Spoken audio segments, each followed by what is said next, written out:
Okay mga Lods, welcome back to another content. And for this video po, pag-uusapan natin tong issue na to in regards po dito sa isang movie rider na hinaras ng isang pasahero na itago natin sa pangalang Boy Gripo. Now, dadahan-dahanin natin tong issue na to kasi napakaseryoso nito. Although nakangisi yung lalaki, hindi pa rin maganda yung ginawa niya dun sa lalaki or dun sa ating movie rider. So, gusto ko lang sana munang kumbaga maglagay tayo ng yung pinaka predicate nitong ating usaping ito is that pwede ka bang sumakay sa Move It nang ikaw ay nakainom. Under their rules, actually ginugol ko to bago tayo magsimula Sabi dito sa rules ng Move It, zero tolerance on alcohol, drugs, weapons are not tolerated on Move It platform. This is for the riders.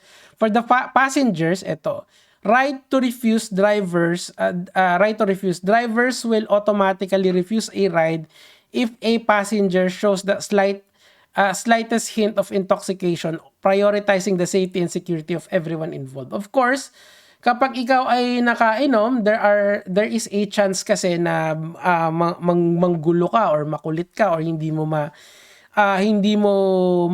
ka maayos sumakay. So for them, malamang yan, isang rational niyan is that para hindi sila takaw aksidente, they have the right to refuse. Now, this is a very important context sa ating usapin for today. Kasi po, yung lalaki po, eto pong si Boy Gripo ay ni-refuse nitong si Move It rider na ang pangalan niya ay Angelo Lopez dahil po slightest hint po of nakainom. Okay, so teka lang. Balik natin dito. So ito yung Facebook ni Angelo Lopez and siguro mas maganda panoorin na natin yung mismong video which is ito. Putang ina mo, ginagago mo. Hindi ginagago, hindi talaga po. Hindi kita ginagago. Yan. Nagsasabi ako ng totoo sa'yo. Kaya nga po. Okay, so alam na. Lang ako.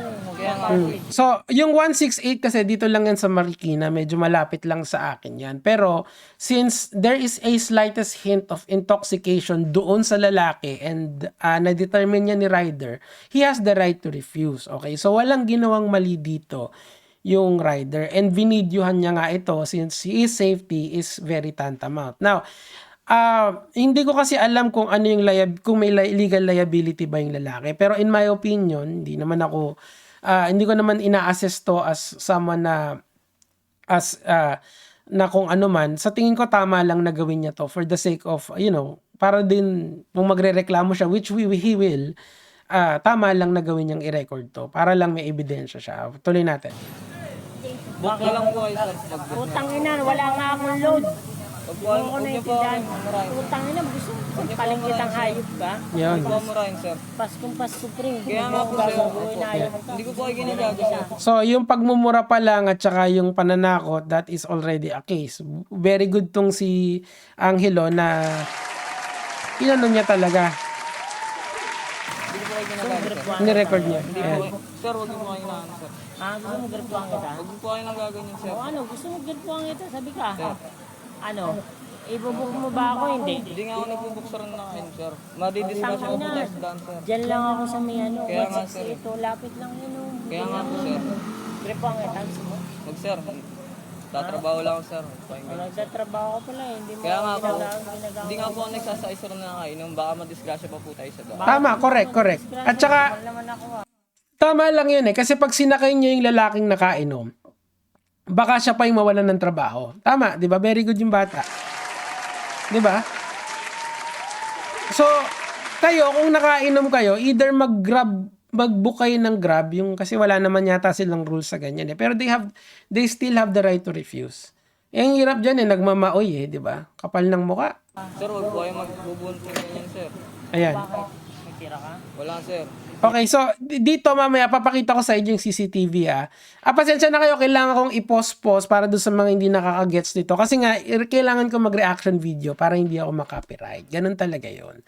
So, may binubunot daw siya. Mamaya, may papakita ko sa inyo, ha?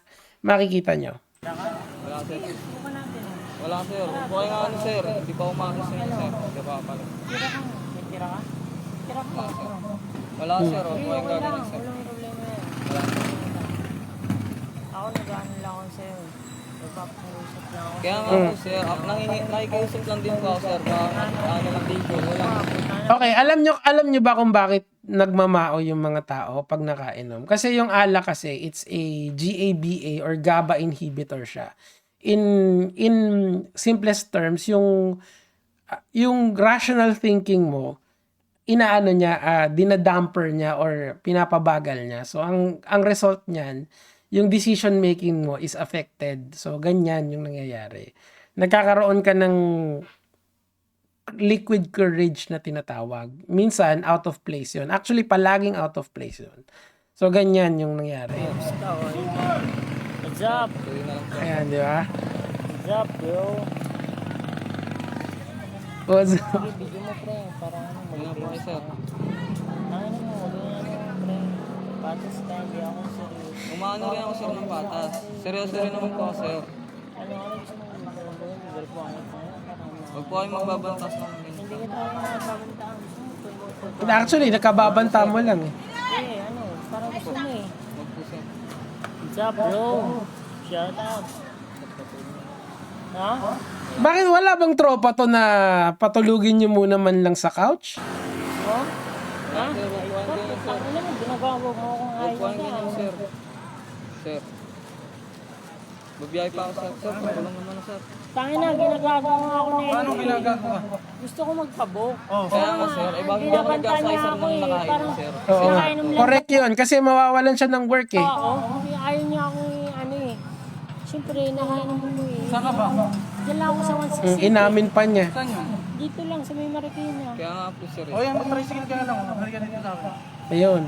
So, buti na lang may Good Samaritan na tricycle and it ends there. Now, pinost to ni Angelo for safety purposes. Tapos, ang ginawa niya, I think meron din mga legal experts dito na na i-direct filing na agad sa prosecutor. Pero yun nga, nag-file siya sa nagpa-imbestiga siya sa police tapos kinuha na yung CCTV kasi nga clear case naman to ng panghaharas, 'di ba? So ayan yung ito yung huli niyang post regarding dito na nagreklamo na siya.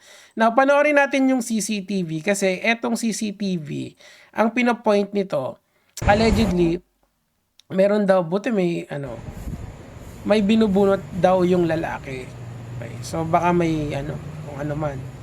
Kasi 'di ba nanakot siya ng gigripuhan kita. So the threats was actually meron talaga.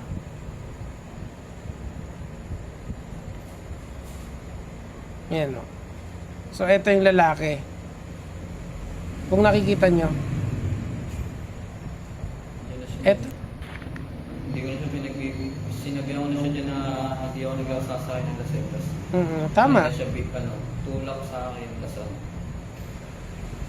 igripuhan niya daw ako. Bumubulon siya eh. Kaya doon na rin ako natakot eh. Ayun no. So ito yung prior to videohan niya. Ano yun, yung tricycle na yun yung nagsakal? Mm-mm. Malaking doon ako walang tricycle sa'yo po kung ano. Ito yung tricycle na hindi. May tumulong sa kanya na tricycle driver. Ano? Pero hindi kita yung bumubunot. Ayun na. Sumunggab na. Oh. Nakatakot.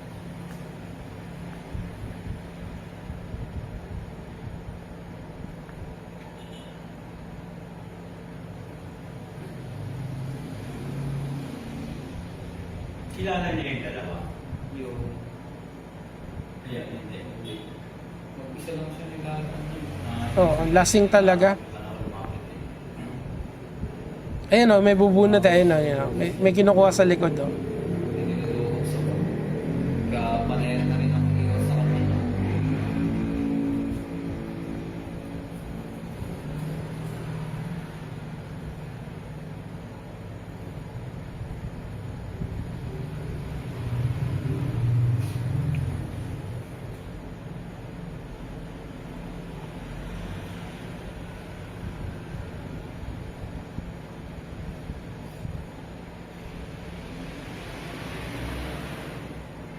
Yun, oh, putek. Ng customer eh.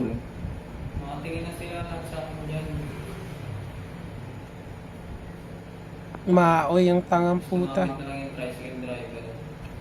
Oh, para umawat. Kung nagmaoy pa yun, baka makuyog pa yan, di ba? Pwede yun eh. Ayan o.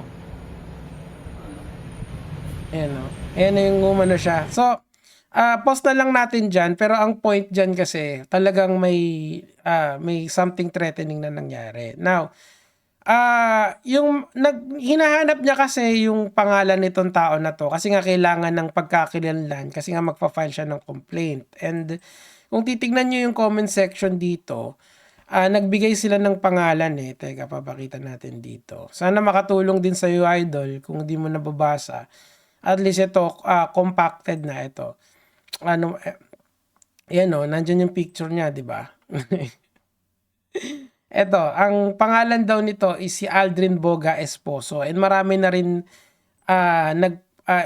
meron din nagbigay nung TikTok niya. Papakita ko sa inyo. So, and kamukha naman talaga. So, kayo na lang ang bahala sigurong mag-search niyan. Ito, papakita ko sa inyo. Wait lang. Okay. Teka lang kasi may kasama siya eh. Paano ba natin to gagawin? Ito. Yan. Ganyan. So, pagka tinignan mo kasi, ang pangalan nung kanyang Abogagoods yung pangalan niya. Aldrin Abogagoods. Ito siya. Yan siya. Pakita lang natin. Yan. So, sana makatulong to. Mukhang siya naman talaga yan kasi kamukha niya. And very distinct kasi yung itsura eh. Kung titignan mo eh. And ito. Wait lang kasi may minor na kasama eh kaya kailangan nating i-blur. So pag tinignan mo to, ayan. Siya mukha niya naman, 'di ba? 'Di ba? Pag tinignan mo ayan oh. 'Di ba? Kamukha niya eh.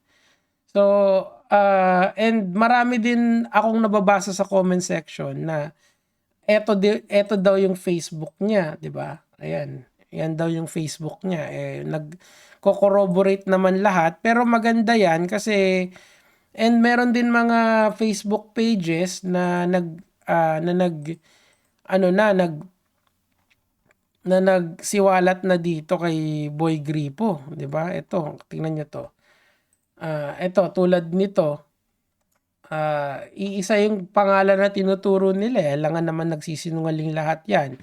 Eto, si Aldrin Abogagoods, FB niyan, andyan yan sa Angkas Joyride. So, eto, si Boy Gripo, ayan, picture niya yan, di ba? Mukhang ganyan. So, yung mga tropang solid, o yan, nakita naman natin.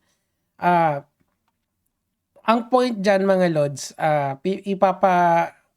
aanuhin na to. Sana makasuhan talaga at managot. Kasi, kawawa naman yung driver eh. Biruin mo, bumiyahe ng Pasko para humasel tapos may mga hahasel, di ba? So, dapat lang na managot tong tao na to. Anyway, mga lods, baka mali ako dyan sa pero sa tingin ko talaga, itong Aldrin Abogagoods na to eh. Siya na yun talaga. Sana mahuli to at mapanagot, di ba? Makulong man lang para mahimasmasan. Anyway, yun lang naman po yung sa akin. Grabe. Yun lang po, gege mga lods.